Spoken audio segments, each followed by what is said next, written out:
भारतवर्ष में एक प्रांत महाराष्ट्र, जहां पर एक ऐसी जगह है जहां लाशों को यानी शव को खुले आसमान के नीचे स्पेशली गिद्धों को खाने के लिए रखा जाता है। और ऐसा किसी रोग बीमारी की वजह से नहीं होता, बल्कि किसी धर्म में ये परंपरा है कि गिद्धों को खाने से आत्मा की मुक्ति हो जाती है। बिल्कुल। और ये जगह है कौन सा? Tower of silence. मुंबई में एक जगह है टावर ऑफ साइलेंस, जिसका डायग्राम यहाँ पे दिख रहा है, चित्र। ये अभी के समय में इस तरह का दिखता है। और हम बात करेंगे आज पारसी धर्म की। और स्वागत है आपका आपके अपने प्लेटफॉर्म एग्जाम नगर पे। और हम लोग पारसी धर्म की बात करेंगे और देखेंगे कि पारसी धर्म में ऐसा क्यों है कि शव को, लाश को खुले आसमान के नीचे गिद्धों को खाने के लिए रख दिया जाता है। और पारसी धर्म आप जानते हैं कि भारत में कुल 18 धर्म चलते हैं, 18 मुख्य धर्म चलते हैं, जिसमें से एक पारसी धर्म भी है। तो इसकी उत्पत्ति और भारत में किस तरह से प्रचार प्रसार हुआ, साथ ही इनसे जुड़े हुए 2-4 इंपॉर्टेंट बिंदुओं पर नजर डालेंगे। और हर एक एग्जाम की दृष्टि से महत्वपूर्ण है ये टॉपिक, तो बिल्कुल 5 से 10 मिनट लगना है और हम लोग एक बहुत ही अच्छा पॉइंट समझने वाले हैं। तो शुरू करते हैं। धर्म की जो उत्पत्ति है वो पर्सिया के ईसा पूर्व 7वीं शताब्दी में, पर्सिया के ईसा पूर्व 7वीं शताब्दी में मेंजर थुस्त्र के द्वारा की गई थी। ठीक, यह एक एकेश्वरवादी धर्म है जो एक शाश्वत ईश्वर में विश्वास करता है और जिसे क्या कहते हैं? आहुराम जदा कहते हैं। अब यहाँ से 4-5 पॉइंट निकल रहे हैं, 4-5 छोटे इंपॉर्टेंट पॉइंट। पहली पॉइंट क्या कि परसिया से इस धर्म की उत्पत्ति हुई है। कहां से? परसिया से पारसी धर्म की उत्पत्ति हुई है। और कब उत्पत्ति हुई है? तो ईसा पूर्व बीसी की बात हो रही है, 7वीं शताब्दी ईसा पूर्व इसकी उत्पत्ति हुई। और किसके द्वारा? मेंजर थस्त्र के द्वारा इसकी क्या हुई? उत्पत्ति हुई। और ये विश्वास किसमें करते हैं? एकेश्वरवादी धर्म है, जो कि एक शाश्वत ईश्वर में विश्वास करते हैं, एक शाश्वत ईश्वर में विश्वास करते हैं। और इनको क्या कहा जाता है? आहुराम जदा कहा जाता है। इतने इंपॉर्टेंट पॉइंट मिले। ठीक है, आगे बढ़ते हैं। और ये रहा पारसी धर्म का चित्र। ठीक है, पारसी धर्म का आहुराम जदा नियोजित व्यवहार तथा अच्छाई का प्रतीक है। ये आहुराम जदा का देख लेंगे लोगो, आहुराम जदा का। और ये प्रतीक किसका है भाई? प्रतीक याद रखेंगे कि आहुराम जदा नियोजित व्यवहार तथा अच्छाई का प्रतीक है। आहुराम जदा पारसी धर्म में अच्छाई का और व्यवहार का प्रतीक है। ठीक है, अग्रमेन्यू नायक ईर्ष्या तथा बुरे व्यवहार का प्रतीक एक बुरी आत्मा भी होती है। इसके विपरीत, जैसे कि पॉजिटिव का नेगेटिव होता है, प्लस का माइनस, चित्तपट, ठीक है, वैसे ही हर धर्म में 2 पंथ होते हैं, वहां उत्तर और दक्षिण। यहाँ पे अच्छाई का प्रतीक बाबूराम जदा को माना गया, लेकिन उनको किससे लड़ना है? बुरी आत्मा।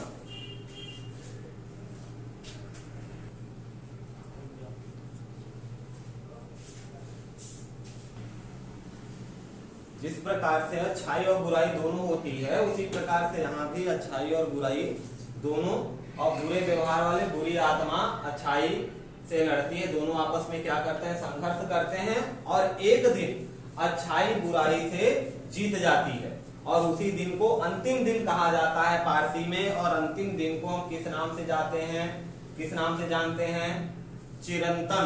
चिरंतन के नाम से जाना जाता है पारसी में उस अंतिम दिन को, जिस दिन अच्छाई बुराई के ऊपर जीत जाती है। अब देख लेते हैं भारत में पारसी धर्म कैसे आया। तो पारसियों का भारत से संपर्क इस्लामिक आक्रमणकारियों के कारण हुआ है। ठीक है, उनके ईरान से भागकर आने के क्रम में लगभग 8वीं बीसी 10वीं शताब्दी ईस्वी में हुआ। बीसी नहीं है, 8वीं से 10वीं शताब्दी के बीच में हुआ। यानी ये 1800-900 ईस्वी के बाद भारत में पारसी धर्म आया ईरान से, जब ईरान में इस्लामिक आक्रमणकारियों ने उनको वहां से भगा दिया था। ठीक है। और साथ ही साथ ये भी ध्यान रखेंगे कि सामान्यतः पारसी तथा ईरानी के नाम से जाना जाता है इनको, पारसी धर्म को, ठीक है। और वर्तमान में वह भारत के सर्वाधिक छोटे समुदाय के रूप में हैं भारत में, लेकिन सर्वाधिक छोटे समुदाय के रूप में अधिकांश यह मुंबई, गोवा और अहमदाबाद में रहते हैं। अधिकांश लोग कहाँ रहते हैं भाई? मुंबई, गोवा और अहमदाबाद में। और ये देखेंगे सूरत का अहमदाबाद वाला क्षेत्र, ये रहा आपका महाराष्ट्र, मुंबई और ये गोवा, तो इन क्षेत्रों में ज्यादा है। इसके साथ साथ थोड़े बहुत कोलकाता और दूसरे हैदराबाद वाले क्षेत्र में भी पारसी हैं, लेकिन एक तो इनकी संख्या वैसे ही बहुत कम है, उसमें भी ज्यादा किधर रहते हैं? मुंबई, गोवा और अहमदाबाद वाले क्षेत्र में। खैर आगे बढ़ते हैं। भारत में पारसियों की तुलना में ईरानी तुलनात्मक रूप से एक छोटा पारसी समुदाय है। देखिए पारसियों के समुदाय के अंदर, हालांकि ये ईरान से आए थे इसलिए ईरानी भी इनके साथ आए थे, तो ईरानी समुदाय भी एक वो बन गया है पारसी के अंदर, जो कि एक छोटा सा समुदाय है, ठीक है। साथ ही साथ उनका पवित्र ग्रंथ कौन सा है भाई? जेंड अवेस्टा पवित्र ग्रंथ पारसियों का कौन सा है? Gen Avesta. और इसको अवेस्टन में लिखा गया है। किस भाषा में लिखा गया है? अवेस्टन में। इसमें 17 पवित्र गीत तथा पवित्र मंत्र हैं। अब यहाँ से 3 इंपॉर्टेंट पॉइंट बनते हैं पारसी धर्म को लेकर, जो कि आपको पता ही होना चाहिए। जैसे हर धर्म का अपना पवित्र ग्रंथ है, वैसे ही पारसी धर्म का पवित्र ग्रंथ कौन सा है?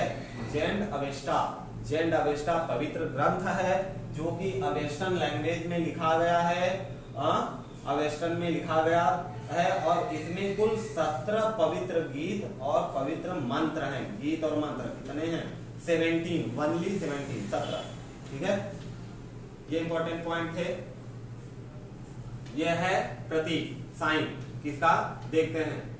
अब यहाँ देखिए एक नाम आया जरथुस्त्र, और जरथुस्त्र ही है पारसी धर्म के संस्थापक।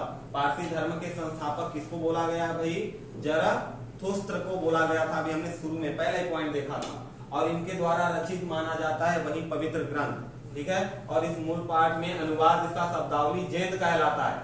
जब इसका अनुवाद करेंगे हम दूसरी भाषाओं में तो उस शब्दावली को क्या कहते हैं? जेंद कहते हैं। और साथ में ये भी बात याद रखना है कि यह संकलन 5 भागों में विभक्त किया जाता है। 5 भागों में विभक्त किया गया है। कौन कौन से वो भाग हैं? तो पहला है यासना आयोजन तथा नैवेद्यों के साथ आराधना। पहला है यासना आयोजन तथा नैवेद्यों के साथ आराधना। और दूसरी बात क्या बोली गई है भाई? 5 जो भेद हैं, तो दूसरा भेद है वेंडिडाड। वेंडिडाड क्या होता है? दैत्यों या बुरी शक्तियों के विरुद्ध नियम।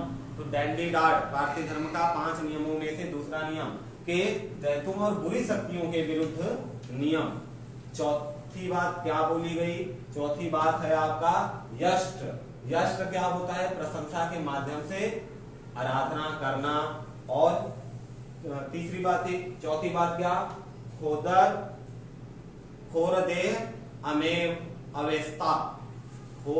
अवेस्ता। इसका क्या मतलब होता है? नृत्य की प्रार्थनाओं की पुस्तक। खोरदेह अवेस्ता कहते हैं नृत्य की प्रार्थना की पुस्तकों को, ठीक है। और अवेस्तन लैंग्वेज में इसका पवित्र ग्रंथ लिखा गया है। अवेस्तन नाम याद रखेंगे। गाथा यामना ग्रंथ के भाग हैं तथा यह 5 अन्य भागों में विभक्त हैं। इनमें अहुनावैती, पुस्तावैती व अग्नि की पूजा करते हैं। किसकी पूजा की जाती थी भाई पारसी धर्म में? अग्नि की पूजा। आग तथा पृथ्वी को पवित्र तत्व मानते हैं। पारसी लोग आग तथा पृथ्वी को क्या पवित्र तत्व मानते हैं। उनका मानना है कि मृतक पदार्थ सभी तत्वों के लिए विकृत कारक है। मृतक पदार्थ सभी तत्वों के लिए क्या है? विकृत कारक है। इसके लिए वह मृतक शरीर को, अब यहाँ आता है पॉइंट जिसकी शुरू में हम लोगों ने चर्चा की थी कि मृतक के शरीर को गिद्धों के द्वारा खाए जाने के लिए खुले में रख देते थे। इस खुले स्थानों को क्या कहते हैं? दखमा। खुले स्थानों को क्या कहते हैं? दखमा। तो हम लोगों ने जो फोटो देखा था स्टार्टिंग में, वो टावर ऑफ साइलेंस का उस फोटो का क्या नाम होगा? दखमा। ठीक है, उन्हें खाने वाले गिद्धों को क्या कहते हैं? दखमा नाशनी। जो गिद्ध उनको खाते हैं उनको क्या कहते हैं? दखमा नाशनी।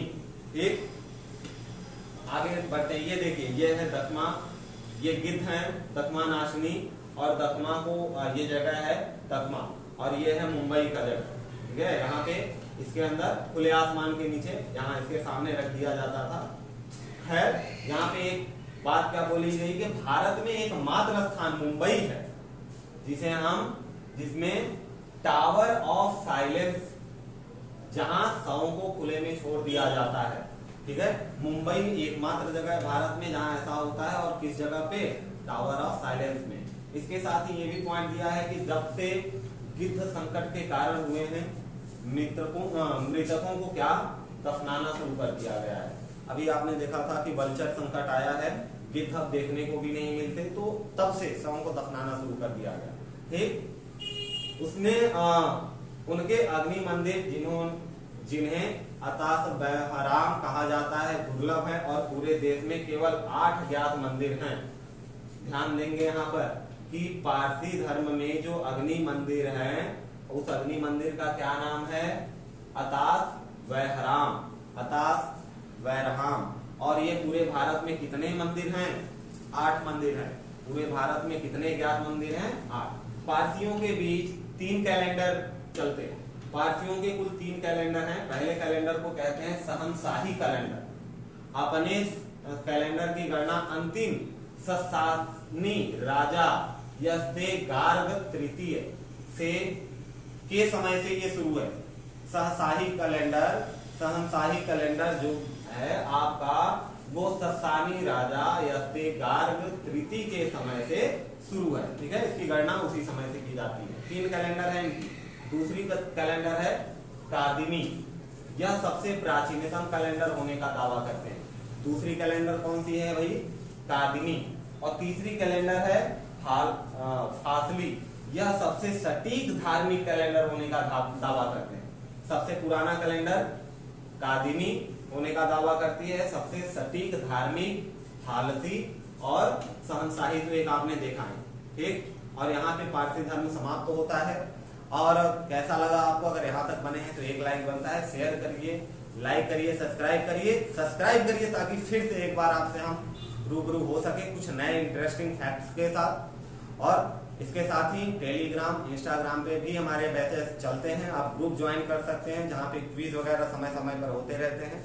और मिलते हैं फिर से अगले किसी पॉइंट के साथ, तब तक जय हिंद।